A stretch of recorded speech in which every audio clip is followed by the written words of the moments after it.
Hello बच्चों, मैं Abhishek Kumar Jain, Hindi educator. Welcome to Unacademy. चलते हैं आज के इस टॉपिक की तरफ और मैं आपको बता दूं, मेरा नाम अभिषेक कुमार जैन, मैं अनअकैडमी ऑफलाइन सेंटर कोटा में एजुकेटर हूं और मैं आपके साथ जुड़ा हुआ हूं। मैंने BA, MA, BEd Sanskrit and Hindi से किया हुआ है। मेरे साथ आप पूरा का पूरा कोर्स हिंदी का, जो कि कोर्स बी का पहले हम करेंगे। इसमें चलते हैं आज की इस पहली वीडियो की तरफ और पहली क्लास की तरफ, जिसमें कि आप लोगों को मैं बताऊंगा कि जो सबसे पहला चैप्टर जो हमारा कबीर का रहने वाला है, इस कबीर के चैप्टर में जो साखियां हैं, उन साखियों को हम समझेंगे। क्या होता है, हम सभी जब हिंदी का नाम सुनते हैं तो हिंदी के नाम सुनने में थोड़ा सा अचरज सा होता है कि भाई क्या कैसे पढ़ेंगे, आज के समय में इंग्लिश का इतना दौर चल रहा है। तो कुछ भी आपको दिक्कत और अगर कोई भी परेशानी आती है तो आप मेरे साथ बने रहिएगा और मैं आप लोगों को बताऊंगा कि किस तरह से हमें कबीर के साथ में उनके बताए गए दोहे, उनकी बताई गई साखियां जो हैं, उनको हम पढ़ेंगे। तो सबसे पहले हम थोड़ा सा अगर बात करें तो हम चलते हैं कबीर की तरफ कि कबीर का जन्म कब हुआ, कबीर किस तरह से उन्होंने साखियां लिखी, उन साखी का मतलब क्या होता है, कबीर ने और क्या क्या लिखा, उनका जन्म कहाँ हुआ, वो किस तरह से उन्होंने अपनी जर्नी को स्टार्ट किया था, वही सारी चीजें मैं आपको बताने चलता हूं। आइएगा कबीर के साथ। कबीर जो कि 1398 यानी कि 1398 में जिनका जन्म हुआ माना जाता है और 1518 में इनका देहावसान बताया जाता है। देखें, मैं आपको बता दूं, कोर्स बी में आप लोगों को कवि का परिचय नहीं पूछा जाता है, लेकिन फिर भी हम उनके बारे में इसलिए भी समझना चाहते हैं कि उनकी मनोदशा क्या रही होगी कि उन्होंने इतनी अच्छी अच्छी साखियां लिखी। और इसलिए भी हम ये बताना चाहते हैं कि कबीर और कबीर जैसे कवियों के लिए कि जब कभी भी हम कबीर के बारे में पढ़ें, मीरा के बारे में पढ़ें या किसी भी कवि के बारे में पढ़ें, तो अगर आपके लिए कोई कंपेयर करने के लिए कोई प्रश्न आ जाए, वो पूछा भी जा सकता है कि भाई बताइएगा कि आप कबीर को आपने पढ़ा हुआ है, आपने उनकी साखियां पढ़ी हैं, आपने उनके पद पढ़े हुए हैं। आपको अगर पूछा जा सकता है कि बताइए कबीर और मीरा, इन दोनों में क्या समानताएं थी, उनकी भक्ति कैसी थी, कबीर की भक्ति कैसी थी और मीरा की भक्ति कैसी थी। आप मैथिली शरण गुप्त को भी पढ़ेंगे आगे चल करके आप निदा फाजली को भी पढ़ेंगे, लेकिन उनके कथने, उन्होंने जो कहा है, उस कहे हुए को आप किस तरह से बता पाते हैं, वो आपके लिए बताने के लिए आपको उनका परिचय, उनके बारे में समझना, उनकी जितनी भी कविताएं हैं, दोहे हैं, उनको अगर आप पढ़ लोगे तो आप उनकी मनोदशा को भी समझ लोगे। तो चलिएगा आज की इस वीडियो की तरफ चलते हैं, जिसमें कि आपको मैं बताता हूं कबीर का जन्म 1398 में काशी में हुआ माना गया है। माना गया क्यों है? क्योंकि कबीर ने कहीं भी ये नहीं कहा कि मेरा जन्म इतने समय हुआ। ये तो उनके जो शिष्य हैं, उनकी जो लिखावट है, वो लिखावट से पता चलता है कि इस समय का कबीर का जन्म हुआ माना गया है, ऐसा यहां पर बताया है। अन्य जो और कवि हैं उन्होंने ऐसा बताया। गुरु रामानंद के शिष्य रहे हैं कबीर ने। 120 वर्ष की आयु पाई, जीवन के अंतिम कुछ वर्ष मगहर में बिताए और वहीं चिर निद्रा में लीन हो गए। चिर निद्रा का मतलब होता है कि ऐसी निद्रा में लीन हो जाना जो जिससे कभी कोई उठे ना, यानी कि उनका देहावसान वहां पर हुआ, उनका मरण वहां पर हुआ। कबीर का आविर्भाव ऐसे समय में हुआ था जब राजनीतिक, धार्मिक और सामाजिक क्रांतियां अपने चरम पर थी।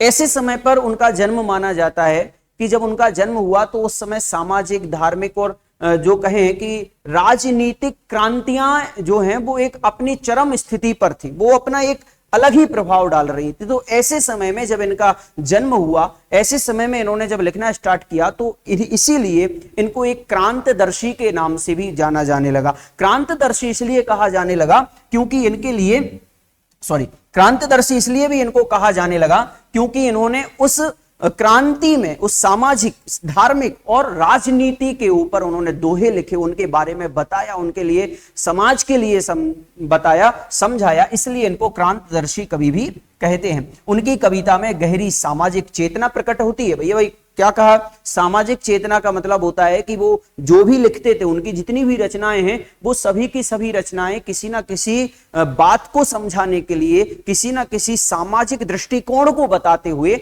ऐसी उनकी कविताएं हैं। उनकी कविता सहज ही मर्म को छू लेने वाली होती है। एक और धर्म के बाह्य आडंबरों पर उन्होंने गहरी और तीखी चोट की है। मतलब एक जगह तो उन्होंने ये कहा है कि भाई हमारे लिए बाहरी आडंबर जो दिखाई दे रहा है उससे दूर होना चाहिए, और एक जगह ये भी बताया गया है कि आत्मा और परमात्मा के विरह मिलन के भावपूर्ण गीत भी उन्होंने गाए। मतलब उन्होंने ये भी कहा है कि आत्मा को जब परमात्मा नहीं मिलता है, या आत्मा जब परमात्मा के वियोग में रहता है, उससे दूर हो जाता है, अपने परमात्मा से दूर हो जाता है, तो वो किस तरह से उसका मनोभाव हो जाता है, किस तरह से वो सोचने लगता है। तो उसके जो मिलने और बिछड़ने की जो दशा है उसके ऊपर भी उन्होंने बताया है। आगे चलते कि कहा कि कबीर शास्त्रीय ज्ञान की अपेक्षा अनुभव ज्ञान को अधिक महत्व। देखिए बहुत अच्छी लाइन है जो आप लोगों को बहुत अच्छे से समझना है, बहुत अच्छे से ध्यान रखना है। इसलिए क्योंकि ध्यान रखना, जब कभी भी आपको पूछा जाए कि कबीर का जो ज्ञान है वो क्या है, वो कौन से ज्ञान को ज्यादा महत्व देते थे, तो उन्होंने कभी भी शास्त्रीय ज्ञान को महत्व नहीं दिया। वो ये नहीं कहते थे कि आप इतने शास्त्र पढ़ो, तुम इतने ग्रंथ पढ़ लो, तुम इतने किताबें पढ़ लो, वो कभी नहीं कहा उन्होंने कहा कि आप जहां जहां जा रहे हैं, आपने जिस जिस जगह को घूमा है, आप उस जगह को अनुभव करें, एक्सपीरियंस करें कि आप किस तरह से उसको समझ पा रहे हैं, वहां की संस्कृति, वहां का साहित्य, वहां की कला, वहां के रहन सहन, चाव भाव, सब कुछ वहां का देखें। उसको देख करके हम अपने आप में यह अनुभव करें कि भाई यहां पर इस तरह की पद्धति चलती है, इसलिए हमें ऐसा करना चाहिए। हमारे साथ भी ऐसा होता है कभी कभी कि हम अगर कहीं राजस्थान में जाते हैं, कहीं मध्य प्रदेश में जाते हैं, कभी उत्तर प्रदेश में जाते, कभी बिहार में जाते, तो हमें भी अलग अलग संस्कृतियों से गुजरना पड़ता है, वहां की अलग अलग कल्चरल होते हैं, तो हमें उनसे गुजरना पड़ता है। तो वो भी यही कहते हैं कि हमें शास्त्रों से जो पढ़ा हुआ है उस पर ध्यान नहीं देना है, हमें ध्यान देना है हमने जहां रहा है, हम जहां पर रह रहे हैं, हमने जहां पर अपना जीवन यापन किया है, वहां के अनुभवों को या अनुभव का अगर हमें ज्ञान हो गया तो यही वास्तविकता में ज्ञान है, यही अधिक महत्व वाला है। उनका विश्वास सत्संग में था और वे मानते थे कि ईश्वर एक है, निर्विकार है और अरूप है। उन्होंने ईश्वर को तो माना, उन्होंने ईश्वर को कभी नकारा नहीं है, लेकिन वो ईश्वर कैसा है, उस ईश्वर को कैसे माना, तो उन्होंने कहा कि ईश्वर एक है, निर्विकार है। मतलब ईश्वर का कोई आकार नहीं होता है, वो केवल एक परमात्मा शब्द का प्रयोग ज्यादा करते हैं। और कबीर की कुछ ऐसी साखियां हैं जिनमें उन्होंने कुछ राम शब्द के प्रयोग का भी उपयोग किया है। मतलब कि वो राम जो परमात्मा शब्द का उपयोग है, इस शब्द से भी लगा लेना चाहिए कि वो रामचंद्र जी के जो हैं बहुत बड़े भक्त थे, इसलिए उन्होंने राम शब्द का भी प्रयोग अधिक किया है। और यहां पर कहा कि ईश्वर एक है, निर्विकार है और अरूप है। अरूप का मतलब होता है कि वो दिखाई देने वाला नहीं है। कबीर की भाषा पूर्वी जनपद की भाषा थी। पूर्वी जनपद का मतलब होता है कि जो उत्तर प्रदेश वाला भाग है, जो पूर्व एरिया है, ईस्ट इंडिया है, वहां की जो भाषाएं होती हैं वही भाषा इनकी थी। और उन्होंने जन चेतना और जन भावनाओं को अपने शब्द और साखियों के माध्यम से जन जन तक पहुंचाया। इन्होंने जितना भी दोहे लिखे, जितनी भी रचना की है, इन्होंने अपनी साखियों से, अपनी शब्द से अब उन लोगों तक भी पहुंचाया जो लोग वहां की वातावरण से, वहां के संस्कृति से अवगत नहीं थे। उन लोगों को भी उन्होंने बहुत कुछ सिखाया। इसके बाद चलते हैं पाठ प्रवेश। हालांकि इसमें हम लोगों को पढ़ने की कोई ज्यादा आवश्यकता नहीं होती है। इसमें यह बताया गया है कि हम जो साखियां पढ़ेंगे वो साखी जो है उसमें अधिकतर किन बातों के लिए ज्यादा महत्व दिया है। तो हम थोड़ा सा समय दे देते हैं कि साखी शब्द जो है वो साक्षी शब्द का ही तद्भव रूप है, यानी कि साक्षी शब्द तद्भव है और तत्सम है, और साखी शब्द जो है वो तद्भव है। इसलिए कहा कि साखी शब्द साक्षी शब्द का तद्भव रूप है। साक्षी शब्द का मतलब होता है साक्ष्य से बना हुआ, या जिसका अर्थ होता है प्रत्यक्ष ज्ञान। जैसा कि मैंने आपको पहले बताया था कि कबीर दास जी जो हैं, संत कबीर दास जी, वह अनुभव ज्ञान को ज्यादा महत्व देते थे। और अनुभव ज्ञान सबसे ज्यादा अगर कहीं मिलता है तो वो प्रत्यक्ष ज्ञान से मिलता है, यानी जो हम सामने देख रहे हैं, जैसा हमने माहौल देखा, हमने उस माहौल में ढल करके उस माहौल को समझ लिया, यही वास्तविकता में उनका प्रत्यक्ष ज्ञान यानी कि अनुभव ज्ञान था। यह प्रत्यक्ष ज्ञान गुरु शिष्य को प्रदान करता है। संत संप्रदाय में अनुभव ज्ञान की ही महत्ता है, शास्त्रीय ज्ञान की नहीं। अरे भाई, यहां पर उन्होंने ये भी कहने का प्रयास किया है कि जो संत समुदाय है, संत संप्रदाय है, वो ज्ञान पर ज्यादा महत्व नहीं दे, कौन कितना ज्ञानी है ये उनके सामने छोटी बात थी, लेकिन ये बड़ी बात ज्यादा होती थी कि कौन कितना अनुभवी है, वो उस चीज को कितने अच्छे से कर पा रहा है। भाई एक वह होता है, एक वह मजदूर होता है जो 4 साल से मजदूरी कर रहा है, और एक वो होता है जो 1 साल से मजदूरी कर रहा है। मजदूरी में हम कुछ भी कार्य समझ सकते हैं कि वो कोई भी काम कर रहा हो, तो अगर वो 4 साल से उसको काम को कर रहा है तो उसको एक्सपीरियंस ज्यादा होगा, अनुभव ज्यादा होगा, और यह अगर 1 साल से कर रहा है इसके पास अनुभव 1 साल का ही होगा। इसलिए इन्होंने अनुभव ज्ञान को सबसे ज्यादा महत्व दिया। कबीर का अनुभव क्षेत्र विस्तृत था। कबीर जगह जगह भ्रमण कर प्रत्यक्ष ज्ञान प्राप्त करते थे, अतः उनके द्वारा रचित साखियों में अवधि, ध्यान रखना उनकी भाषाएं कौन कौन सी थी, अवधी भाषा में भी उन्होंने उपयोग किया, राजस्थानी भाषा का किया, भोजपुरी का और पंजाबी का, ऐसे शब्दों का भी प्रभाव आया इन भाषाओं की शब्दों का।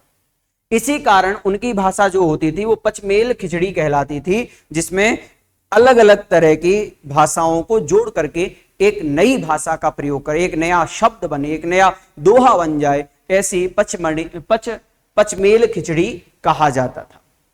तो यहां पर एक चीज और बताई कि उनके लिए अनुभव ज्ञान कैसे हुआ। जैसा कि मैंने आप लोगों को भी बताया कि हमें कैसे अनुभव ज्ञान को प्राप्त करना है, तो अनुभव ज्ञान को प्राप्त करने के लिए हमारे लिए जगह जगह भ्रमण करना पड़ेगा। और उन्होंने इतनी जगह जगह भ्रमण किया, इतनी जगह भ्रमण किया कि वह प्रत्यक्ष ज्ञान प्राप्त करते रहे, वो सभी से कुछ ना कुछ सीखते जा रहे थे। कबीर की भाषा को सदुक्कड़ी भी कहा जाता है। सदुक्कड़ी इसलिए कहा जाता है क्योंकि वो एक साधु थे, और साधु के द्वारा जो भाषाओं का प्रयोग होता है इसलिए उनको सदुक्कड़ी भाषा कहा गया है। साखी वस्तुतः दोहा छंद ही है। साखी का अगर हम कहें कि नाम क्या है दूसरा, तो दोहा, क्योंकि दोहे को ही साखी कहते, साखी को ही दोहा कहते हैं। जिसका लक्षण, जिसकी परिभाषा होती है, जिसमें 13 और 11 के विश्राम से 24 मात्राएं होती हैं, जिसमें कि टोटल 24 मात्राएं हो, और 24 मात्राएं जिसमें 11 और 13 पर हमें रुकना पड़े, यानी एक लाइन में 24 मात्राएं होती हैं। इस तरह से यहां पर दोहा बंद, 13 और 11 दो मात्रा, 2 लाइनों में, एक में 13 और एक में 11 मात्राएं होती हैं। इस तरह से 24 मात्राएं बनती हैं। प्रस्तुत पाठ की साखियां प्रमाण है कि सत्य की साक्षी देता हुआ ही गुरु शिष्य को जीवन के तत्व ज्ञान की शिक्षा देता है। वो उसमें यह बताना चाहते हैं इस पाठ में कि वास्तविकता में साखी जो है वो गुरु शिष्य के जीवन के तत्व ज्ञान की शिक्षा देता है। वो हमारे लिए बताता है कि हमें किस प्रकार का गुरु चुनना चाहिए, किस प्रकार का हमें शिष्य बनना चाहिए, किस तरह से गुरु और शिष्य का जो तत्व ज्ञान होता है वो कैसे मिलता है। ये सारी शिक्षाएं जो हैं वो ये साक्षी देते हैं, वो सत्य की साक्षी देते, साखियां देती हैं। यह शिक्षा जितनी प्रभावपूर्ण होती है उतनी ही याद रह जाने योग्य भी, यानी जितनी हमें ये प्रभावपूर्ण करेगी उतनी हमें याद भी रहेंगी कि हमने क्या उसको पढ़ा, किस तरह से समझा, और किस तरह से वो हमारे जीवन में, हमारे अंतरंग में किस तरह से वो आचरण में लाई, हमने उसको किस तरह से कैरेक्टर में लिया। अब यहां पर वो साखियां प्रारंभ होती हैं, और इन साखियों में थोड़ा सा मैं पीछे हट रहा हूं, आप लोग बिल्कुल ध्यान से देखना कि इसमें बताया है कुछ 8 साखियां हैं इसमें,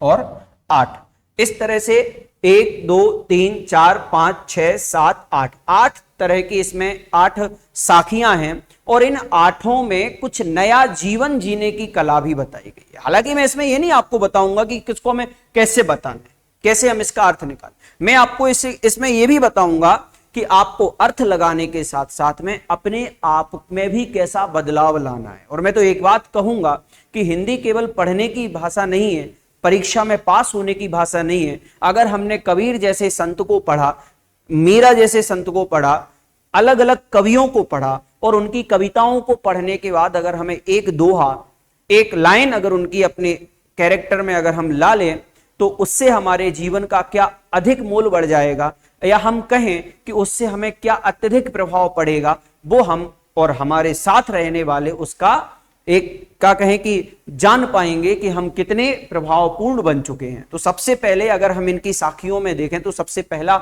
जो दोहा है, सबसे पहली जो साखी है वो यह है कि ऐसी वाणी बोलिए मन का आपा खोई, अपना तन शीतल करें औरन को सुख होई।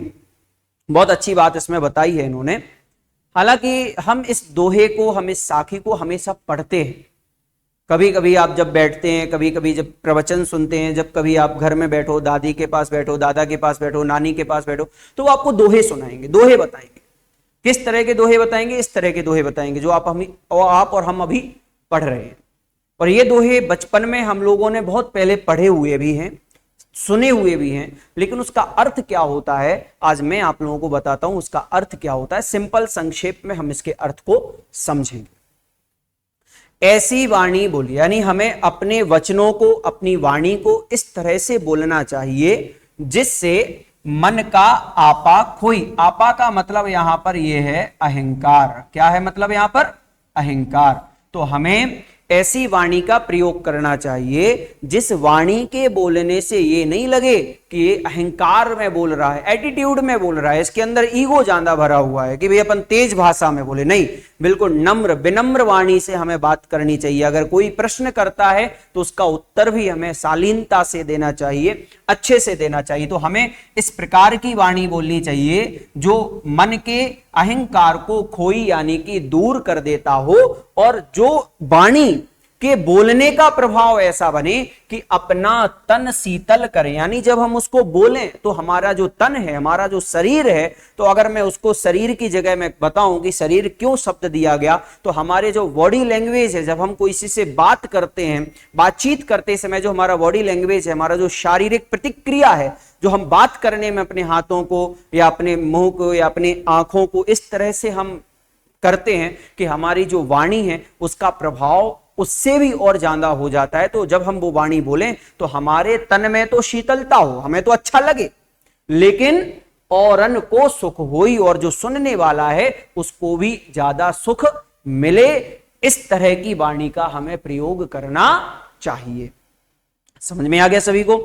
हालांकि सभी को समझ में आ गया होगा, लेकिन मैं एक बार और आपको बता देता हूं कि हमें जब इसका भावार्थ लिखने को आ जाए कभी किसी भी एग्जाम में, तो भावार्थ लिखने का सबसे बढ़िया और सुंदर तरीका है, अगर आप 10th क्लास में पढ़ रहे हैं तो आप उसमें सबसे पहली लाइन लिखें कि यह दोहा या यह साखी हमारी 10वीं कक्षा की स्पर्श भाग 2 नामक पुस्तक से ली गई है, जिसके लेखक, जिसके रचयिता संत कबीरदास जी हैं। और संत कबीरदास जी इस साखी के माध्यम से कहना चाहते हैं कि हमें ऐसी वाणी को बोलना चाहिए। अब हमें यहां से प्रारंभ करना है कि हमें ऐसी वाणी को बोलना चाहिए जो हमारे मन के अहंकार को दूर कर दे, और मन के अहंकार को दूर करने के साथ साथ हमारे हाव भाव में शीतलता ला दे, अच्छे से व्यवहार करने लग जाए। यानी कि हमारा तन, हमारा अपना खुद का जो शरीर है वो तो शीतल हो ही, लेकिन हमारी बातों को सुनने वाला जो है, हमारी वाणी को जो सुनने वाला है, वो भी क्या हो, उसे भी सुख हो, उसे भी अच्छा लगे। इस तरह से हमें इस दोहे में कवि मीठी और अच्छी वाणी बोलने का क्या कर रहे हैं, एक बात बता रहे हैं, या हमें उनसे सीखना चाहिए कि हमें कैसी वाणी बोलनी है। तो वो हमें इस तरह से शिक्षा दे रहे हैं कि हमें मीठी वाणी बोलनी चाहिए। तो यहां तक पहला दोहा हुआ।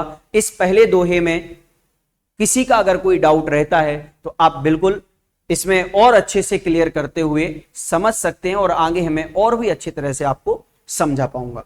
इसके बाद में दूसरे नंबर का जो दोहा है, दूसरे नंबर की जो साखी, पहले नंबर की साखी होगी, दूसरे नंबर की साखी इस तरह से होगी कि कस्तूरी कुंडली बसे। मैं एक बार आपको पढ़ के बता देता हूं।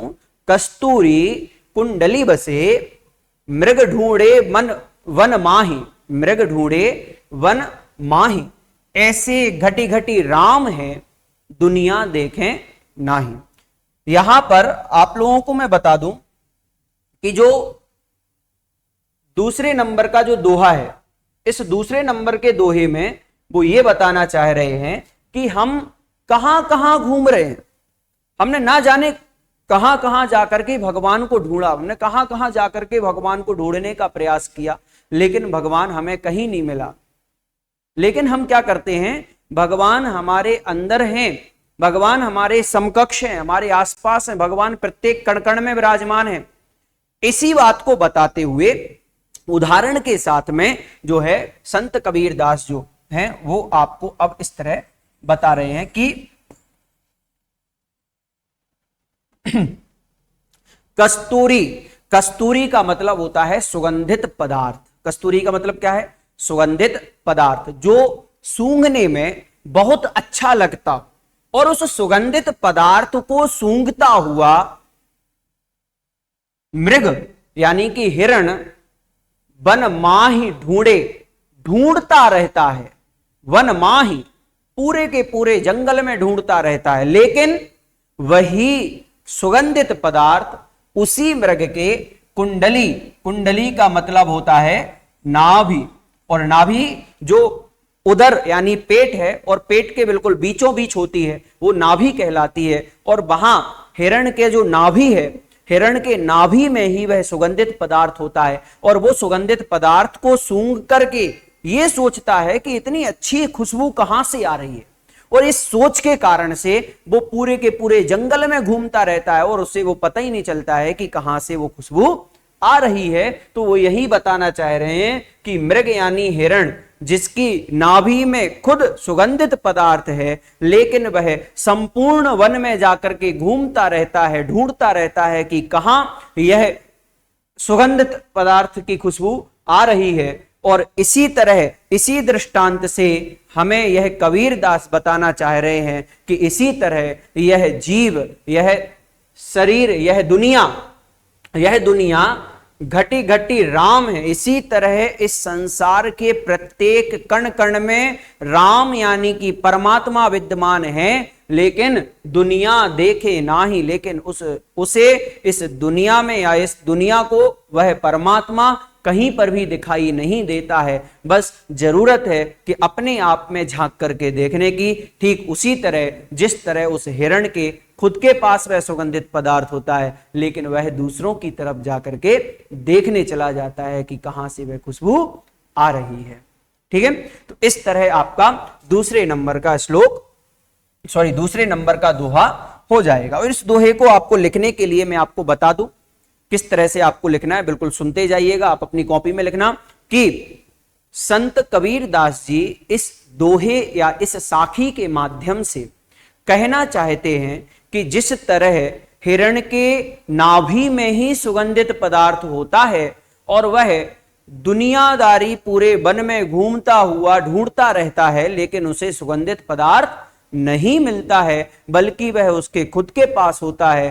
ठीक इसी तरह कबीरदास जी हमें समझाना चाहते हैं कि परमात्मा राम जो हैं पृथ्वी के कण कण में विद्यमान होते हैं, लेकिन संसार उसे जगह जगह पर ढूंढता रहता है, उसे वह मिलता नहीं है। अगर वही दुनिया अपने आप में परमात्मा को खोजना प्रारंभ कर दे तो उसे कस्तूरी यानी जिस तरह सुगंधित पदार्थ मृग के पास है, वैसे ही परमात्मा हमारे खुद के पास है, ऐसा यहां पर बताया गया है और यही अर्थ आपको लिखना है। ठीक है, तो इस तरह से आपके दूसरे नंबर का दोहा हुआ। अब चलते हैं तीसरे नंबर के दोहे की तरफ। तो तीसरे नंबर का दोहा जब हम पढ़ते हैं तो उसमें क्या बताया गया कि जब मैं था तब हरि नहीं, अब हरि है मैं नाही, सब अंधियारा मिट गया जब दीपक देखा माही। एक उदाहरण के माध्यम से, एक दृष्टांत के माध्यम से यहां पर ये बताना चाहते हैं संत कबीरदास जी, और इनकी प्रत्येक साखियां जो हैं वो किसी ना किसी उपदेश को देने वाली है, वो किसी ना किसी हमारे बात को बताने वाली है कि हम किस तरह से जीवन यापन कर रहे हैं और किस तरह से हमें करना चाहिए और किस तरह से अपने मार्गदर्शन को अपना और अच्छा बनाना चाहिए। सबसे पहले उन्होंने कहा कि जब मैं था तब हरि नहीं, देखो दिखाई दे रहा है सभी को, और यहां पर ये कहते हैं कि जब मैं, जब यानी जब मैं, अब मैं शब्द यहां पर बहुत जरूरी है। मैं का मतलब यहां पर क्या है? अहंकार। मैं का मतलब क्या है? अहंकार। हरि का मतलब क्या है? परमात्मा। हरि का मतलब परमात्मा, और मैं का मतलब फिर यहां पर हो जाएगा अहंकार। अब आपको समझना है, पहली लाइन का अर्थ बहुत सिंपल है, बहुत सिंपल है। आपको क्या समझना है कि जब मैं था, मैं यानी कि हरि, सॉरी अहंकार, जब मैं यानी कि अहंकार था, जब तक मेरे अंदर अहंकार रहा तब तक हरि यानी परमात्मा मुझे नहीं मिला। और जैसे ही परमात्मा मेरे पास आया, परमात्मा की प्राप्ति हुई, तो मेरे पास में अहंकार दूर हो गया, मेरे पास अहंकार नहीं बचा। दोनों बात हुई। जब मैं था, जब मेरे पास अहंकार था तो अहंकार के कारण मैं परमात्मा को भूल गया था, और जब मैंने परमात्मा को याद करना स्टार्ट कर दिया तो अब मेरे पास अहंकार बिल्कुल भी नहीं बचा। ठीक उसी तरह जिस तरह अंधियारा मिट जाता है दीपक को देखने से, यानी जिस तरह दीपक के जलने पर, दीपक के प्रकाश देने पर अंधकार दूर हो जाता है, ठीक उसी तरह परमात्मा के निकट आ जाने पर हमारा अहंकार रूपी अंधकार भी दूर हो जाता है। तो यहां जो दीपक और अंधकार के बारे में यहां पर जो बताया, तो वो एक और बात आप समझ करके चलना कि दीपक शब्द जो है वो हमारी आत्म ज्योति है, आत्म दीपक है, मतलब कि हमारे खुद के अंतरंग की जो शक्ति है, अंतरंग की जो एक कहें कि अंतरंग की ऐसी ज्योति के जलने के कारण हमारे अंदर का अंधकार, अंदर के अंधकार का मतलब है कि हमारा जो अहंकार है अंदर का, वो क्या हो गया, दूर हो गया, ऐसे यहां पर बताया गया है। ठीक है, तो इस तरह से हमें समझना चाहिए। अब आगे चलते हैं दूसरे एक और श्लोक की तरफ। हालांकि मैं इसमें आप लोगों को एक और बता दूं कि किस तरह से हमें अर्थ बनाना है, किस तरह से हम इसका अर्थ समझ पाएंगे। तो आपको लिखना क्या है, लिखना यह है कि संत कबीर दास जी इस दोहे के माध्यम से ये कहना चाहते हैं कि जब मैं यानी अहंकार मेरे पास में था तब मेरे पास हरि यानी कि भगवान नहीं थे, और जब मैं भगवान के पास आ गया, भगवान मुझे मिल गए, तो मेरा अहंकार दूर हो गया। ठीक उसी तरह जिस तरह दीपक के प्रकाश होने पर, दीपक के जलने पर अंधकार दूर हो जाता है, और अंधकार दूर हो जाने पर हमारा संपूर्ण प्रकाश जो है सभी में दिखाई देने लग जाता है। ठीक वैसे ही जब मेरे पास अहंकार था तो मैं परमात्मा से दूर था, और अब मेरे पास परमात्मा पास में है तो मेरे पास अहंकार नहीं है। इस तरह से आप इसका उत्तर बना सकते हैं और आपका राइट आंसर हो सकता है। इसके बाद में जो बताया गया, सुखिया सब संसार हैं, खाए अरु सोवे, दुखिया दास कबीर है, जागे अरु रोवे। यहां पर आप लोग ध्यान रखना, इस दोहे में उन लोगों के बारे में बताया जो लोग भगवान को याद नहीं करते, भगवान के पास नहीं जाना चाहते, भगवान से दूर होना चाहते हैं, उन लोगों के बारे में बताया गया। और उन खुद कबीर ने अपने आप को इतना बड़ा दुखी कहा, इतना बड़ा दुखी कहा कि वो जब भी भगवान से दूर होने की बात को सोचते भी हैं तो उन्हें रोना आ जाता है, और रात रात भर जागते रहते हैं और सोचते हैं कि काश परमात्मा के दर्शन उन्हें जल्दी से जल्दी प्राप्त हो जाए। तो चलते हैं इसी दोहे की तरफ। बताया कि सुखिया सब संसार है, सुखिया यानी सुखी है, अच्छे हैं। कौन? सब संसार, यानी पूरा का पूरा संसार जो है वो सुखी है। क्यों सुखी है? क्योंकि सबसे बड़ा सुख उन्हें यह है कि वो खाएं अरु सोवें, खाते हैं और सो जाते हैं, उन्हें और कोई काम नहीं है। इसलिए यहां दूसरी लाइन में कहते हैं कि दुखिया दास कबीर, और मैं कबीर, जो मैं कबीर हूं, जो भगवान का दास बना हुआ है, वो कबीर क्या है? दुखिया यानी कि दुखी है। और ऐसे दुखित कबीर के लिए क्यों दुखी है? तो उन्होंने कहा जागे अरु रोवे, कि वह जागता है और रोता है, संसार की तरह वो खाता और सोता नहीं है। जागना और रोना किसका प्रतीक है? तो वो परमात्मा के दर्शन के लिए जागता है और परमात्मा के मिलन के लिए वो रोता है। बस यही अंतर है आज के संसारी लोगों में और उस समय के कबीर के में। तो कबीर की तरह अगर हमें बनना है तो कबीर के साखी से सीखना पड़ेगा कि हम अपने आप के जीवन को कैसा बना पाएं।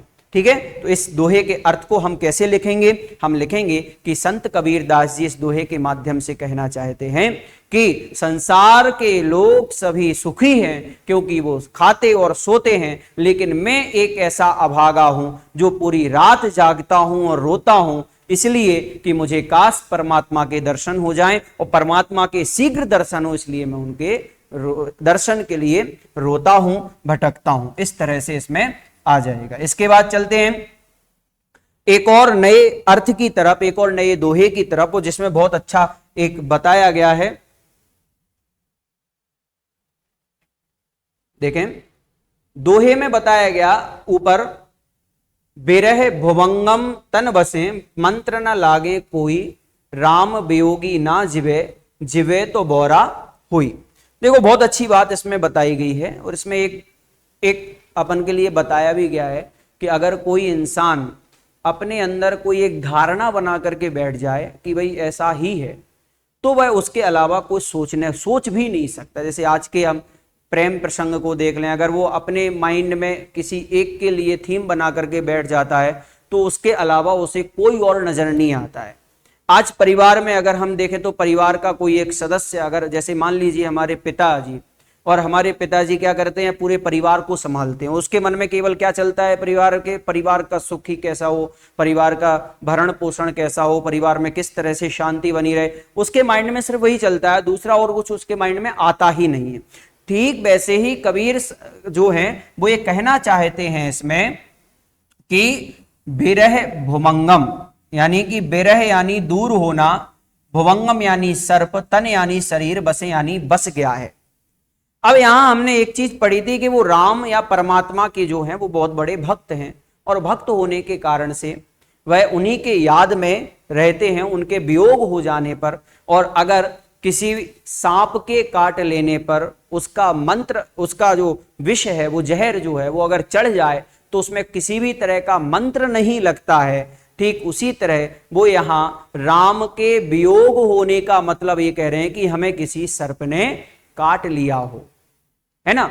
तो सांप के जहर की तरह वो वियोग को बताना चाहते, वो दूर होने को बताना चाहते। तो बिरह यानी कि बिछड़ना, किससे बिछड़ना, जो उनका राम या परमात्मा से जो बिछड़ना हुआ है, उस बिछड़ने को उन्होंने सर्प की संज्ञा दी है। और सर्प अगर किसी को एक बार काट ले, एक बहुत भयंकर सर्प है जो काट ले, और काटने के बाद उसमें किसी भी तरह का विष जो है वो अंदर फैल जाएगा, और उसे कोई मंत्र नहीं बचा सकता है, तंत्र नहीं बचा सकता है, और वह क्या हो जाता है, मर जाता है। और अगर वो नहीं भी मरता है तो वो विष, उस जहर के कारण से वो पागलों की तरह घूमता रहता है। ठीक उसी तरह यहां कबीर बताना चाहते हैं कि राम या परमात्मा के विरह रूपी सर्प ने इस तरह से हमारे शरीर में जो है अपना विष फैला रखा है कि उसे अब कोई भी मंत्र, कोई भी बात नहीं लग रही है, केवल और केवल एक रट है परमात्मा से मिलन की। अब वो परमात्मा का बिछड़ना ऐसा हो गया जो उसे मंत्र भी नहीं बचा पा रहा है, और वह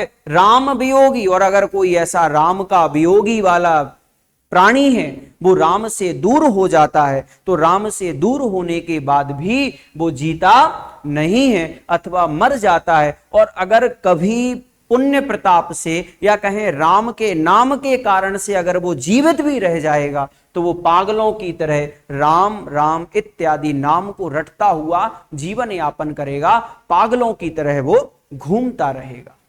इस तरह से इसमें बताया गया है।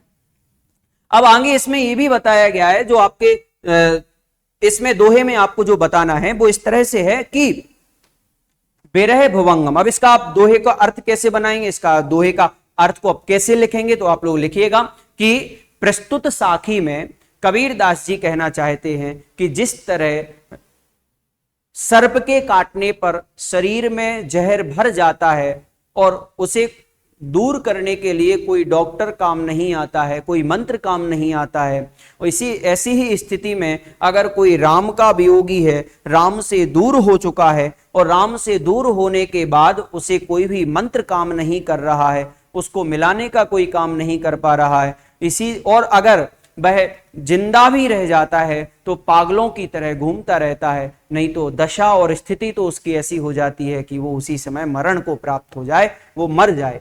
इस तरह इसमें अर्थ बन जाएगा।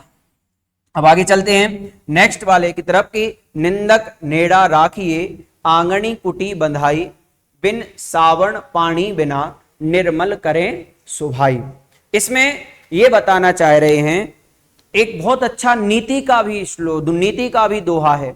हमें अपने जीवन में अगर कुछ इनकी साखियों से सीख पाए या नहीं सीख पाए, लेकिन इस दोहे के माध्यम से जरूर हमें कुछ सीखना चाहिए। सभी से कहूंगा, क्या सीखना चाहिए?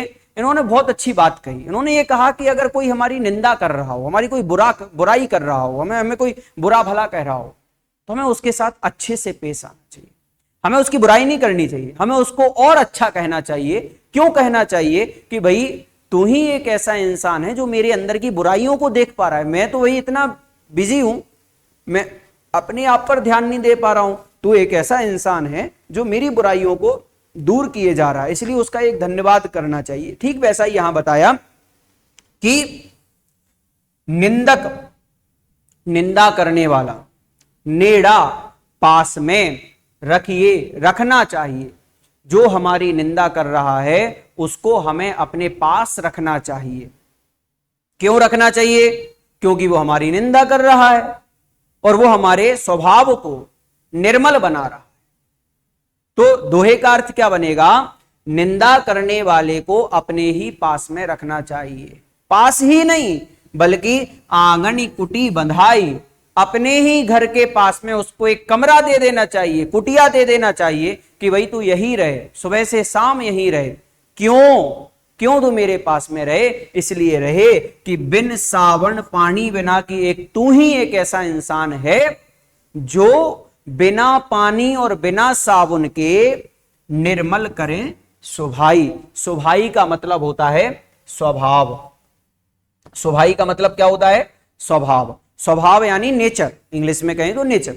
तो मेरे जो नेचर को अच्छा करने वाला है, निर्मल करने वाला है, तो एक ही तो है जो मेरे नेचर को बहुत अच्छा बना रहा है। तो इस तरह से इसका अर्थ बन जाएगा। तो इसके अर्थ को अगर हम अपनी कॉपी में लिखेंगे तो कॉपी में लिखने के लिए ध्यान रखना किस तरह से आपको लिखना है कि प्रस्तुत दोहे या साखी में कबीर दास जी कहना चाहते हैं कि जो हमारी निंदा करने वाला है हमें उसको अपने पास रखना चाहिए। पास ही नहीं बल्कि उसको अपने घर के पास में ही एक कुटिया दे देनी चाहिए कि वो वहां पर रहे। क्यों रहना चाहिए? क्योंकि वही एक ऐसा इंसान है निंदा करने वाला जो हमारे अंतरंग की बुराइयों को बिना पानी बिना साबुन के दूर करने वाला है। तू ही एक ऐसा है जो बिना पानी बिना साबुन के मेरे स्वभाव को निर्मल बना रहा है। सुभाई यानी स्वभाव को निर्मल यानी मल से रहित कर रहा हो, ऐसा तो एक इंसान है। इसलिए यहां पर यह बताया गया। आगे चलते हैं कि अब आगे दूसरे वाले श्लोक में आगे के दोहे में क्या कहा। बहुत अच्छी बात इसमें भी यही कही है कि भाई हम इतनी सारी किताबें पढ़ते हैं, इतने सारे धार्मिक ग्रंथ पढ़ते हैं, लेकिन उससे हमें क्या मिला? उससे हमें क्या मिला? धार्मिक ग्रंथों को पढ़ना कोई बड़ी बात नहीं है, धार्मिक ग्रंथ सभी पढ़ते हैं, लेकिन बात यह है कि हमने उन धार्मिक ग्रंथों से क्या सीखा, क्या हमारे लिए उससे बेनिफिट हुआ, यह बहुत जरूरी बात है। तो उसी बात को कबीर दास जी कहते हैं कि पोथी का मतलब होता है धार्मिक ग्रंथ। क्या होता है? धार्मिक ग्रंथ। और धार्मिक ग्रंथों को पढ़ करके, एक बार नहीं अनंतों बार, बहुत बार पढ़ के जग यानी संसार के लोग मुआ यानी कि मर गए। संसार के लोगों ने धार्मिक ग्रंथों को पढ़ करके और वो मरण को प्राप्त हो गए, वो मर गए, लेकिन उसमें से कोई भी पंडित नहीं हुआ। पंडित का मतलब ये नहीं है कि कोई डिग्री ले ली, पंडित का मतलब ये है कि उस ग्रंथ से उसने कुछ सीखा। पापा नाम खंडा नाम इति पंडित, यानी संस्कृत में एक सूक्त है कि जो पापों को खंडित करे वो पंडित। अब भाई अगर कोई धार्मिक ग्रंथों को पढ़ ले और पाप बाकायदा वैसे ही करे तो वो पंडित किस काम का? पंडित नहीं बन पाएगा। इसीलिए ग्रंथों को पढ़ने के बाद संसार मर गया, इतने ही सारे ग्रंथ पढ़ लिए लेकिन उसमें से कोई भी पंडित नहीं बन पाया, पापों को किसी ने नहीं छोड़ा। लेकिन यहां पर संत कबीर दास जी दूसरी वाली लाइन में कहते हैं कि एक ही असिर पीव का, पीव यानी परमात्मा, पीव का मतलब होता प्रियतम, प्रिय, अच्छा। अब यहां पर हमें अच्छा का कैसा मतलब निकालना है? हमने जितनी भी दोहे पढ़े उन दोहे में दो ही चीज आई हैं। एक तो ये आई है कि राम के बारे में, परमात्मा के बारे में बताया है, तो उन्हीं परमात्मा को हमें पीव शब्द में लेना है और पीव का अर्थ यहां पर हो जाएगा प्रिय, अच्छा, जो हमें बहुत अच्छा लगता हो, यानी कि परमात्मा। तो उन्होंने कहा कि एक ही असिर, एक ही अक्षर केवल एक राम का है, परमात्मा का है, जो पढ़ ले सो पंडित होई, यानी जिसने उसको पढ़ लिया सो वही सबसे बड़ा पंडित बन गया, ऐसा यहां पर कहा गया है। तो आप अगर इसका अपनी कॉपी में इसका अर्थ बनाते हैं तो इसका अर्थ इस तरह से बनेगा कि भाई आप समझ गया कि पोथी पढ़ी पढ़ी, यानी कि संसार के लोगों ने इतनी सारी किताबें पढ़ी, धार्मिक ग्रंथ पढ़े, लेकिन कोई भी पंडित नहीं हुआ, और सबसे बड़ा पंडित तो वही हुआ जिसने केवल एक अक्षर राम का या परमात्मा का पढ़ लिया, वही सबसे बड़ा ज्ञानी, वही सबसे बड़ा पंडित बन गया, ऐसा यहां पर कहा गया है। आगे चलते हैं एक और दोहे की तरफ, जो अंतिम दोहा है इस क्लास का, इस चैप्टर का, कि हम घर जालियां आपना लिया मुराड़ा हाथी, अब घर जालऊं ताश का जे चले हमारे साथ। यहां पर दोहे में ये बताना चाह रहे हैं कि जब भी कभी कोई कबीर या कोई भी लिखता है, कोई कुछ भी लिखे, तो लिखने के साथ साथ में उसका कोई ना कोई एक उद्देश्य होता है कि वो क्या लिख रहा है और क्यों लिख रहा है। तो इन्होंने जो लिखा अपने आप के लिए कि हम घर जालिया, अब कबीरदास जी कहते हैं कि मैंने तो अपने घर को जला दिया, यानी मैं अपने घर को जलाने के लिए जा रहा हूं। किससे जलाना चाहते हैं? तो उन्होंने अपने हाथों में मुराड़ा यानी कि मसाल ले ली। मसाल का मतलब होता है कि लकड़ी पर जो आग जलती है उसको मसाल कहते हैं, और वो मसाल लेकर के चल दिए कबीरदास जी कि मैं तो अपने घर को जलाने जा रहा हूं। बताओ कौन ऐसा होगा जो अपने घर को जलाएगा? कोई नहीं होगा। लेकिन उनके कहने का अभिप्राय क्या है, उनके कहने का मतलब क्या है, वो क्या कहना चाहते हैं? वो ये कहना चाहते हैं कि मैं अपने घर को जलाना चाहता हूं। कौन से घर को? यानी उनके अंतरंग में जिन बुराइयों ने अपना घर कर लिया है, उन बुराइयों को जलाने के लिए उन्होंने मुराड़ा यानी कि मसाल हाथ में ले लिया। मसाल वो मसाल नहीं, मसाल का मतलब यहां है कि उन्होंने परमात्मा का नाम एक ऐसा अपने अंदर रख लिया कि उनकी भक्ति, उनकी पूजन से उन्होंने उस बुराई को या उस घर को जला दिया है। और दूसरी ही लाइन में ये कहना चाहते हैं कि अब घर जालो ताश का, यानी अब तुम्हारे घर को भी जलाओ, और जो भी मेरे साथ में जो अपने घर को जलाना चाहता है वो भी यहां पर मेरे साथ में चले। तो इस तरह से यहां पर बताया गया। तो देखें, समझिएगा कि इस दोहे का अगर हम अर्थ बना करके लिखें अपनी कॉपी में, तो कॉपी में किस तरह से बनाना है? तो कहा कि हम यानी कि कहना चाहते हैं, तो पूरी लाइन लिखेंगे कि इस साखी के माध्यम से कबीरदास जी कहना चाहते हैं कि मैं अपने घर को जला रहा हूं। कैसे जला रहा हूं? तो उन्होंने कहा कि मैं भक्ति रूपी मसाल से ईर्ष्या, लोभ, लालच जैसी बुराइयों रूपी घरों को या घर को जला रहा हूं। जो भी ऐसे घर को जलाना चाहता है वो भी मेरे पीछे चले। इस तरह से यहां पर उन्होंने अर्थ लगाया, अर्थ बताया, और यही एक रीजन रहा उनका कि उन्होंने परमात्मा को बहुत अच्छा और नेक बताया, जिससे कि उनके सहारे जितनी भी उनके अंदर की बुराइयां हैं वो दूर हो चुकी। इस तरह से उन्होंने यहां पर बताया। और नीचे आप लोगों को लिखा होगा कबीर ग्रंथावली, तो इनके जितने भी दोहे हैं वो दोहे कबीर की ग्रंथावली से लिए गए हैं। और इसी तरह इन दोहों का अर्थ हमें अपने कॉपी में लिखना है। कॉपी में लिखने के साथ साथ इनके जो क्वेश्चन आंसर होते हैं वो किस तरह के आते हैं, तो देखिएगा मैं आपको बता देता हूं इनके जो क्वेश्चन आंसर हैं जो आपको करने हैं, किस तरह से करने हैं, देखिएगा। इसमें जो क्वेश्चन आंसर हैं, सबसे पहले आपको दिखाई दे रहा होगा कि मीठी वाणी बोलने से औरों को सुख और अपने तन को शीतलता कैसे मिलती है। तो आपको जो अपनी कॉपी में एनसीईआरटी जो जैसे जो ये आपको दिखाई दे रहे हैं क्वेश्चन आंसर, वो आपको अगर अपनी कॉपी में करना है तो आपको अपनी कॉपी में करने के लिए क्या करना होगा? सबसे पहले इन क्वेश्चन आंसर को आपको कॉपी में करना है। तो कैसे करेंगे तो मैं आपको बता देता हूं, और कुछ भी नहीं करना है, केवल आपको ये 7 क्वेश्चन और 4 यहां तक के मान लीजिए आपको पूरे 11 प्रश्न करने हैं आपको अपनी कॉपी में, और 11 प्रश्न की ही तैयारी करनी है, क्योंकि उसके नीचे के जितने भी प्रश्न है वो हमारी पाठ योजना को बनाने वाले हैं, हमारी योग्यता का विस्तार करने वाले हैं। और इन्हीं को करने के लिए मैं आपको बता दूं, यहां पर मैंने आप लोगों को कुछ प्रश्न दिए हैं जो आप लोग लिख सकते हैं, मैं आपके पास लेकर के आया हूं। मीठी वाणी बोलने से औरों को सुख और अपने तन को शीतलता कैसे प्राप्त होती है? तो आप अपनी कॉपी में लिख लीजिएगा कि कबीर दास जी के अनुसार जब आप दूसरों के साथ मीठी भाषा का उपयोग करोगे तो उन्हें आपसे कोई शिकायत नहीं रहेगी, वे सुख का अनुभव करेंगे। और जब आपका मन शुद्ध और साफ होगा, परिणाम स्वरूप यानी जब हमारा मन जब सुख अच्छा होगा, शुद्ध होगा, साफ होगा, तो हमारा तन भी शीतल हो जाएगा, क्योंकि कहा है कि मन शीतल होगा तो हमारा शरीर भी अच्छा बन जाएगा। दूसरा प्रश्न है, दीपक दिखाई देने पर अंधियारा कैसे मिट जाता है? साखी के संदर्भ में आपको स्पष्ट करना है, साखी के माध्यम से बताना है। साखी में क्या बताया गया कि ये उदाहरण क्यों दिया दीपक वाला? तो कहा तीसरी साखी में, कौन सी साखी में बताया था? तीसरी साखी में। क्या साखी थी? कि जब मैं था तब हरि नहीं, अब हरि है मैं नाही, दीपक देखा माई, पूरा हमने दोहा पढ़ा था। और उसी दोहे में से एक प्रश्न पूछा गया है कि सब अंधियारा मिट गया, दीपक देखा माई।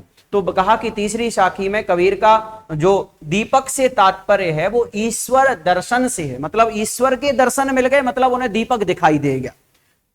तथा अंधियारा से तात्पर्य उनका अज्ञान है, अहंकार है। और ईश्वर को सर्वोच्च ज्ञान कहा गया है। सर्वोच्च ज्ञान इसलिए कहा गया क्योंकि ईश्वर से बड़ा कोई नहीं, अर्थात जब किसी को सर्वोच्च ज्ञान के दर्शन हो जाएं तो उसका सारा अज्ञान दूर होना संभव है, स्वाभाविक है, इसलिए यहां पर यह बताया गया है। तीसरा प्रश्न आपको बताया कि ईश्वर कण कण में व्याप्त है, पर हम उसे क्यों नहीं देख पाते? ईश्वर कण कण में विद्यमान है, लेकिन हम उसे क्यों नहीं देख पा रहे? उसका उत्तर इन्होंने दिया कि कबीर दास जी दूसरी साखी में स्पष्ट करते हैं कि ईश्वर कण कण में व्याप्त है। बताया उन्होंने कि कण कण में घटी घटी राम है, पर हम अपने अज्ञान के कारण उसे नहीं देख पाते, क्योंकि हम ईश्वर को अपने मन में खोजने की बजाय हम उनको अन्यत्र दूसरी जगह पर खोज रहे हैं, मंदिरों में खोज रहे हैं, तीर्थों में खोज रहे हैं, लेकिन वो हमें इसीलिए नहीं मिल पाते। फोर्थ क्वेश्चन ये है कि संसार में सुखी व्यक्ति कौन है और दुखी कौन है? यहां सोना और जागना किसके प्रतीक हैं? ये भी बताया था ना, जागे अरु रोएं, और सोना और सोएं, खाएं अरु सोएं। इसका प्रयोग यहां क्यों किया गया, स्पष्ट कीजिए। तो आपको यहां पर बताना है। प्रश्न का उत्तर है कि कबीर दास के अनुसार संसार के वे सभी व्यक्ति जो बिना किसी चिंता के जी रहे हैं वे सुखी हैं, क्योंकि उन्हें कोई चिंता नहीं है।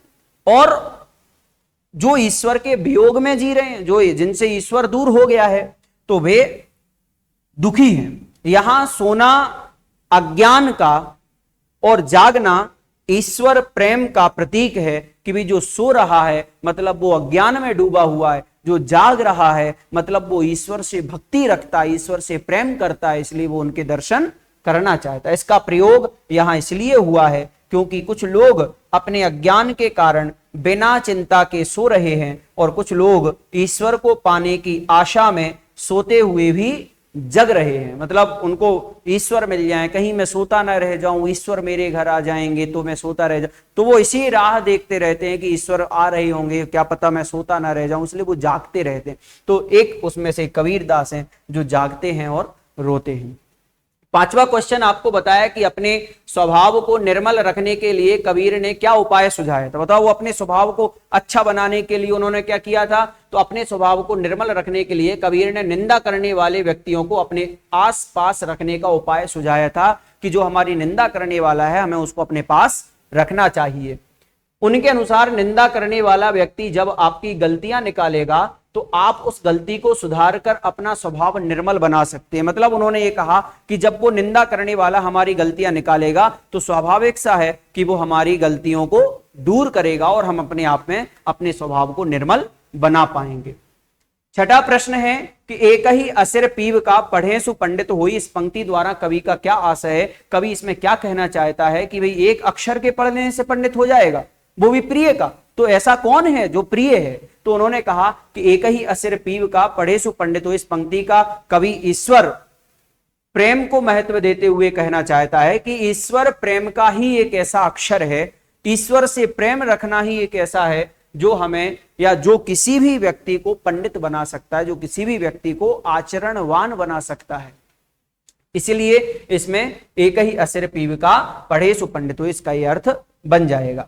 सातवां प्रश्न है कि कबीर की उद्धृत साखियों की भाषा की विशेषता प्रकट कीजिए। अब यह प्रश्न आप लोगों को आ भी सकता है भाई, किस प्रकार से आ सकता है, आपको पूछ लिया जा सकता है कि भाई कबीर के बारे में या कबीर की भाषा शैली कैसी, कबीर ने किस प्रकार की भाषा का प्रयोग किया।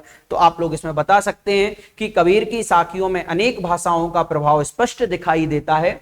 उद्धृत साखियों की भाषा की उद्धृत साखियां मतलब जो यहां पर बताई गई हैं साखियां, उन साखियों में या उन साखियों की विशेषता यह है कि इसमें भावना की अनुभूति, रहस्यवादिता और जीवन का संवेदनशील संस्पर्श तथा सहजता को प्रमुख स्थान दिया गया। मतलब इनकी जो साखियां, जो 8 साखियां हमने पढ़ी, इन 8 साखियों में सहजता, कोमलता और रहस्यवाद, संवेदनशील, ये सभी चीजें उसमें हैं, इसलिए इनको अलग विशेषगत बताई गई हैं। इसके बाद निम्नलिखित पंक्तियों के भाव स्पष्ट कीजिए। अब आपको दूसरा प्रश्न 2 बताया था कि आपको उसमें भाव स्पष्ट करना था, भाव यानी कि उसके बारे में आपको बताना था कि उसमें क्या बताया जा रहा है। तो पंक्ति है विरह भवंगम तन वसी मंत्र न लागे कोई, इसका अर्थ यह आपको बताना है, उसके भाव बताने हैं। इसमें क्या बताना चाह रहे हैं, इसमें यह बताना चाह रहे हैं कि जब किसी मनुष्य के मन में अपनों से बिछड़ने का गम रूपी सांप जगह बना लेता है तो कोई दवा, कोई मंत्र काम नहीं करता। मतलब वो ये कहना चाहते कि अगर हम परमात्मा को चाहते हैं और परमात्मा नहीं मिले तो परमात्मा रूपी सांप अगर अपने अंदर घर बना ले तो वो हमें कभी भी मिल नहीं सकता, कोई भी मंत्र नहीं लग सकता। दूसरा है कस्तूरी कुंडली बसे मृग ढूंढे वन माही, यानी कहा कि इस पंक्ति का भाव यह है कि अज्ञान के कारण कस्तूरी हिरण पूरे वन में कस्तूरी की खुशबू को, कस्तूरी की खुशबू के स्रोत को, स्रोत यानी कि यह खुशबू कहां से आ रही है, ढूंढता रहता है, जबकि वह तो उसी के पास नाभि में विद्यमान होती है, उसी के खुद के पास होती है, यह उसने बताया। इसके बाद तीसरे नंबर का प्रश्न है कि जब मैं था तब हरि नहीं, अब हरि है मैं नाही। यानी इस पंक्ति में यह भाव बताना चाह रहे हैं कि अहंकार और ईश्वर एक दूसरे के विपरीत हैं। अगर मान लो अहंकार होगा तो ईश्वर नहीं आएगा और ईश्वर होगा तो अहंकार नहीं आएगा, इसलिए अहंकार और ईश्वर को दोनों को अलग अलग रखा। जहां अहंकार है वहां ईश्वर नहीं, और जहां ईश्वर है वहां अहंकार का कोई भी वास नहीं होता, इसलिए इसका अर्थ, इसका यह भाव हो जाएगा। लास्ट में यह बताया कि पोथी पड़ी पड़ी जग मुआ पंडित भयाना कोई, इसमें उत्तर आएगा इस पंक्ति का भाव यह है कि किताबी ज्ञान किसी को पंडित नहीं बना सकता, पंडित बनने के लिए ईश्वर प्रेम का एक अक्षर ही काफी है। इसके बाद कुछ प्रश्न जो हैं मैंने अपनी तरफ से आप लोगों को बताए हैं, ये प्रश्न आप लोगों को थोड़ा सा अच्छे से तैयारी भी करनी है। इन प्रश्न में आप लोगों को, ये मेरी तरफ से ही कुछ नए प्रश्न है कि कबीर जी अपनी साखी द्वारा भ्रमित लोगों के बारे में क्या कहते हैं, वो जो भ्रमित हो गए हैं उनके बारे में क्या कहते हैं। तो ऐसे प्रश्न भी आप लोगों को आ सकते हैं, तो उनको बताना है कि कबीर जी अपनी साखी के द्वारा भ्रमित लोगों के बारे में कहते हैं कि लोगों के मन में यह भ्रम है कि ईश्वर देवालय और तीर्थों में वास करता है, भाई मंदिरों में है, तीर्थों में वहां है, जिस कारण लोग ईश्वर को मंदिरों में खोजते हैं। लेकिन परंतु ईश्वर संसार के कण कण में विद्यमान है और मनुष्य इस बात को बेखबर होकर के ईश्वर को देवालय में ढूंढता है। कबीर जी कहते हैं कि अगर ईश्वर को ढूंढना ही है तो अपने मन में ढूंढे, इस प्रकार की बात यहां पर बताइए। कबीर दास जी के भाव सौंदर्य की 2 विशेषता, मतलब कबीर दास जी ने अपने इन साखियों में जो बताया उसमें से उनके क्या भाव रहे, उस भाव को यहां पर प्रदर्शित करना है। तो उन्होंने कहा कि कबीर दास भारत के सबसे बड़े कवियों में से एक हैं, उनकी कविता भारत में सबसे प्रसिद्ध कविताएं हैं। कबीर दास के भाव सौंदर्य की कई विशेषताएं हैं, जिसमें से सबसे पहली है ईश्वर के समक्ष सबकी समानता, यानी ईश्वर है तो ईश्वर के पास सभी एक समान है, उसके पास कोई नीचा, कोई बड़ा, कोई छोटा, कोई कुछ भी नहीं है। अपने दोहों के द्वारा कबीर दास जी सभी प्राणियों को सीख देना चाहते हैं कि जब ईश्वर किसी के साथ भेदभाव नहीं करते तो उनका भी कोई अधिकार नहीं है कि वह किसी भी प्राणी को नीचा दिखाएं। और दूसरा उनकी सबसे बड़ी विशेषता है कि जाति प्रथा का विरोध। उन्होंने किसी भी जाति को प्रमुख नहीं कहा, उन्होंने ये नहीं कहा कि जो इस जाति का है वो बड़ा है, वो इस जाति का है वो छोटा है, कभी नहीं कहा। इसका वो विरोध करते हुए उनकी सबसे बड़ी विशेषता है, उनकी जितनी भी साखी हैं, उन्होंने कहा कि जाति प्रथा समाज की एक ऐसी बुराई है जो सदियों से हमारे समाज को खोखला करती आ रही है। कबीर दास जी ने अपने दोहों में जाति प्रथा के विरुद्ध जागरूकता फैलाने का पूर्ण कोशिश की, उन्हें जागरूकता फैलाने की। इसके बाद कबीर दास ने साखी के अनुसार साधु से कौन सी बातें पूछने से इनकार किया। मतलब जब कभी भी हम कबीर के बारे में पढ़ते हैं, कबीर के लिए जब हम सोचते हैं कि भाई हम क्या क्या कबीर से पूछ सकते हैं, क्या क्या कबीर से हम जान सकते हैं, तो कबीर दास ने साखी के अनुसरण साधु से उसकी जाति पूछने से इनकार किया है, क्योंकि साधु से उसकी जाति नहीं पूछनी चाहिए, बल्कि उनसे ज्ञान की बातें करनी चाहिए, उनसे ज्ञान लेना चाहिए। क्योंकि जब आप तलवार लेने जाते हैं, क्योंकि एक साखी है उनकी, हालांकि इससे अलग है, वो इसमें नहीं आई है, एक साखी है कि भाई हमें साधु से उसकी संगति के बारे में पूछना, साधु के बारे में पूछना चाहिए, उसके ज्ञान के बारे में पूछना चाहिए, हमें कभी भी साधु की जाति को नहीं पूछना चाहिए। बस ये बात यहाँ पर बताई गई है और बाकी इसमें कुछ भी नहीं, इतना ही है। और इस चैप्टर के माध्यम से कबीर के बारे में हमने पढ़ा, कबीर के भावनाओं के बारे में पढ़ा, कबीर के मन के बारे में पढ़ा, और हम इस भाव के साथ में, हम इस चेतनता के साथ में हम इस चैप्टर को पूरा समाप्त करेंगे कि भाई जब भी हमारे पास कोई भी प्रश्न कबीर से लेकर के, साखी से लेकर के आता है, तो हम उसका उत्तर सहज भाव से, अच्छे से, व्यवस्थित तरीके से उसको देंगे। और आज की इस कक्षा में हम लोगों ने पहला चैप्टर जो स्पर्श का है वो सीखा। इसके साथ साथ अगर आपको किसी भी तरह की कोई दिक्कत आती है, आगे और भी हम दूसरे चैप्टर पर चलते हैं। Let's crack it.